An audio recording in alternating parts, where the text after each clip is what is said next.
शेफलान पर्वत की वो बर्फीली चोटियां और कबीलों की वो पुरानी रंजिशें। क्या आपने कभी सोचा है कि एक बंदिशों में जकड़ा लड़का जब अपनी बेड़ियां तोड़ता है तो दुनिया के लिए कितना ज्यादा खतरनाक हो सकता है। ये कहानी इसी पे बेस्ड है। ये कहानी है नकुल की, एक ऐसा लड़का जिसे अपनों ने धुतकारा, जिसे नाजायज कहकर समाज ने ठुकरा दिया, और इस दुनिया के अंदर उस लड़के को अपना बुलाने वाली सिर्फ एक ही थी, वो थी उसकी प्यारी सी माँ। लेकिन उसके इस हंसते खेलते घर को, जिसके अंदर उसे सिर्फ एक औरत यानी उसकी माँ का प्यार मिलता था, उसे भी उजाड़ दिया गया। उसी के पिता ने उसकी प्रोग्रेस देखकर उसकी माँ को मार दिया ताकि वो इस डिप्रेशन में कभी और प्रोग्रेस कर ना पाए।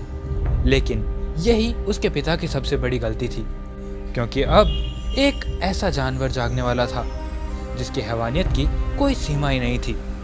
क्योंकि वो मासूम सा लड़का जिसके अंदर अब तक कुछ भी नहीं था, वो बस अपनी माँ और उसी की दुनिया के साथ खुश रहना चाहता था। लेकिन अब जब उसकी माँ ही मर चुकी थी तो उसकी पूरी दुनिया मानो तहस नहस हो गई थी। लोग सोच रहे थे कि कहानी तो डी एंड हो गई, लेकिन असली स्टोरी तो अभी स्टार्ट हुई थी। उन्हें नहीं पता था कि उन्होंने किस हैवान को जन्म दिया है, क्योंकि उस रात जब ये सब हुआ था तब नकुल के शरीर में छिपी एक अजीब सी शक्ति, जिसे एलिमेंटल डार्क कहा जाता था, वो जागने लगी थी। वो मासूम सा लड़का जो पूरी तरीके से निष्कपट और निश्चल था, उसके मन में एक अजीब सी नेगेटिविटी भरने लगी थी, और यही नेगेटिविटी वो एलिमेंटल डार्क थी जिसे दुनिया ने डिमोनिक फॉर्म का नाम दिया था। तो आइए शुरू करते हैं नकुल के शून्य से शिखर तक पहुंचने का ये सफर। कहानी शुरू होती है बलवान परिवार की बलवान हवेली से। नकुल जो उस रईस खानदान का हिस्सा होते हुए भी वहां के नौकरों से बदतर जिंदगी जी रहा था। उसकी माँ ने उसे पालने के लिए हर जिल्लत सही थी, लेकिन जब बलवान परिवार के क्रूर मुखिया ने हदें पार कर दी तब नकुल के भीतर सोता हुआ एक शैतान जाग उठा। नकुल ने अपनी माँ की आंखों में वो आंसू देखे थे जिन्होंने उसके दिल को अंदर से पत्थर बना दिया था।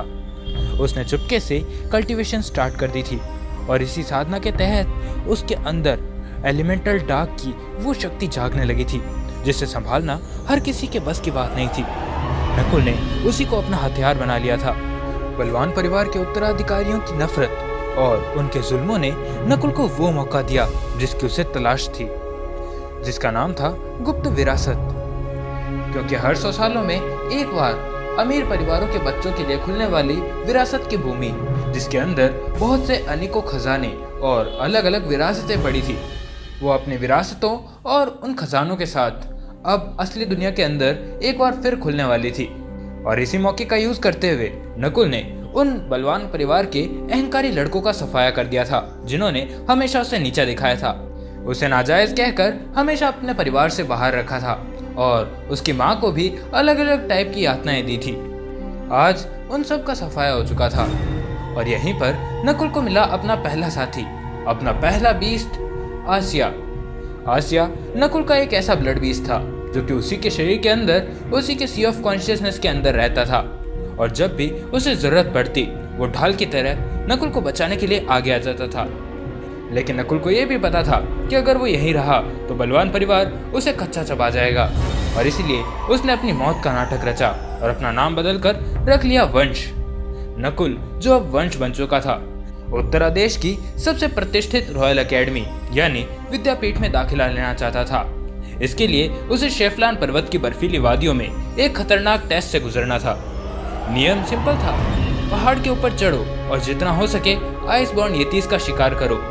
और जाहिर सी बात है, जहाँ पर इतनी प्रतिष्ठित चीज हो रही हो वहाँ पर कुलीन परिवार और अमीर घर घराने के लड़के ना आए, ये तो हो ही नहीं सकता था।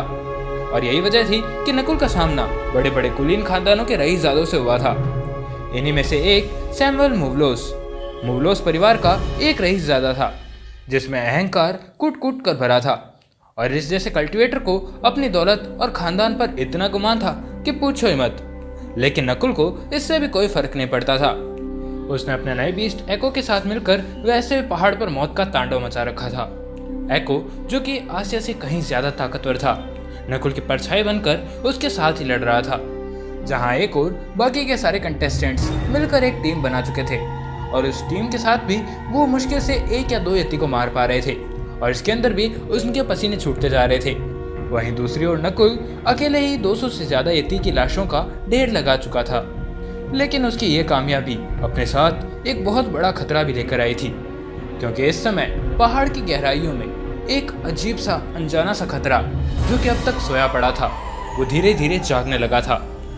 यह था रैंक 4 का एक बड़ा सा विशालकाय यति जो कि अब जाग चुका था। दूसरे शब्दों में ये मौत का दूसरा नाम था। लेकिन नकुल ने हड़बड़ी ना दिखाते हुए बहुत ही समझदारी से काम लिया और वहां से बचकर निकलने की कोशिश करने लगा। लेकिन इसी बीच उसकी मुलाकात खतरे में पड़ी एक लाल बालों वाली लड़की से होती है। ये बड़ी ही प्यारी सी लड़की थी, लेकिन इस समय वो मौत के मुंह में थी। लेकिन ये सब देखकर नकुल खुद को कंट्रोल नहीं कर पाता और न सिर्फ वो खुद की जान बचाता है बल्कि उस लड़की को भी एक सेफ जगह छोड़कर आ जाता है। और आखिरकार जब एंट्रेंस एग्जाम खत्म होता है तो नकुल का नाम इस समय टॉप 1 पर था। पूरे देश में वंश के नाम का डंका बज चुका था, लेकिन खुशियां ज्यादा देर टिकने वाली नहीं थी, क्योंकि विद्यापीठ नाम की उस बड़ी सी एकेडमी के प्रोफेसर थियोडोर अल्बस, जो कि रून और जादुई कलाओं में 1 नंबर के थे, उनकी तेज नजरों से नकुल की असलियत छिपने वाली नहीं थी। और यही वजह थी कि टॉप पर आने के बाद थियोडोर ने नकुल को अकेले में बुलाया और उसके सामने उसका कड़वा सच और उसका कच्चा चिट्ठा दोनों साफ कर दिए, जिनसे नकुल अब तक भागता आ रहा था। थियोडोर ने नकुल की आंखों में देखते हुए कहा था, वंश, या तुम्हें कहूँ नकुल बलवान, तुम उस डेमोनिक फॉर्म का इस्तेमाल कर रहे हो जो कि आज से 100 साल पहले खो गया था। और इत्तेफाक की बात तो ये है कि बलवान परिवार का वो लड़का जिसका नाम नकुल बलवान था वो भी तब गायब हुआ था जब से तुम दिखने लगे हो। ऊपर से इससे बड़ा इत्तेफाक तो ये है कि तुम्हारे पास डार्क एलिमेंट है। लेकिन ये बात सुनते ही नकुल के पैरों तले मानो जमीन से खिसक गई थी, क्योंकि उसे लगने लगा था कि उसकी जिंदगी का एंड अब उसके बहुत ही करीब है, जो कि अब शायद उसे बलवान परिवार को दे दिया जाएगा, वो भी एक बंदी के तौर पर। लेकिन थियोडोर के इरादे कुछ और ही लग रहे थे, क्योंकि रॉयल फैमिली को नकुल जैसे टेढ़े और ताकतवर मोहरों की जरूरत थी। उसने नकुल की पहचान उससे गुप्त रखने का वादा किया था, लेकिन उसकी एक शर्त भी थी। शर्त ये कि नकुल अब से उनके लिए काम करेगा। और इसी बीच नकुल और बाकी के 4 विजेताओं यानी टॉप 5 आर्यन, वीर, आयशा, अवनी और नकुल को लेकर थियोडोर एक बड़े से हवाई जहाज पर बैठ चुका था। और इस समय इसी बड़े से एयरशिप के ऊपर वो लोग राजधानी स्वर्णपुर की ओर निकल पड़े थे। ये जहाज किसी अजूबे से कम नहीं था, जो कि रून की शक्ति से बादलों को चीरता हुआ आगे जाता जा रहा था। जहाज पर नकुल का सामना अवनी नाम की लड़की से हुआ था।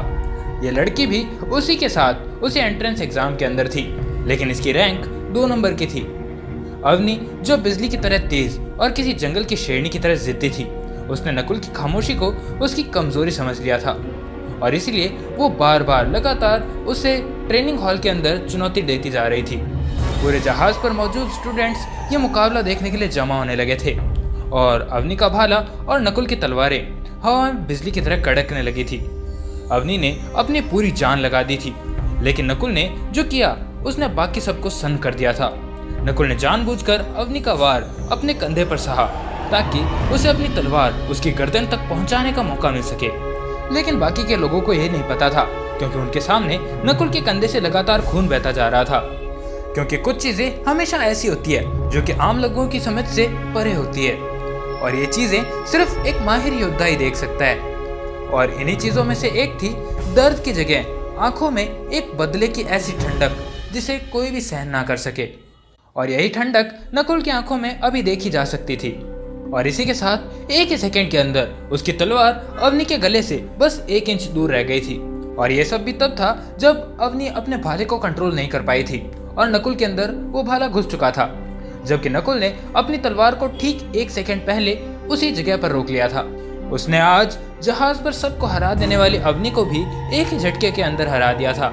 और इसका मतलब उसी दिन उसी जगह सबको समझ में भी आ गया था, क्योंकि सब लोग अच्छे से जान चुके थे कि नकुल से टकराना बराबर अपनी मौत को दावा देना है।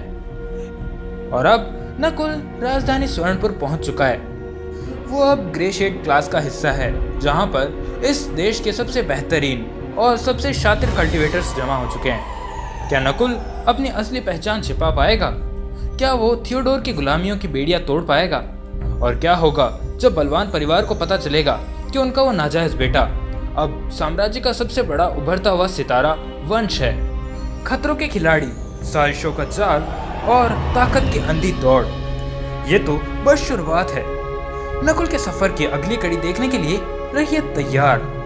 आगे क्या होगा, हमारे हीरो नकुल की मंजिल क्या है, ये जानने के लिए हमारे YouTube चैनल को अभी के अभी सब्सक्राइब करें और जाने से पहले बेल आइकन बटन दबाना बिल्कुल मत भूलना, क्योंकि आप हमारा कोई भी एपिसोड मिस तो बिल्कुल नहीं करना चाहेंगे। तो जुड़े रहिए, क्योंकि पिक्चर अभी बाकी है मेरे दोस्त।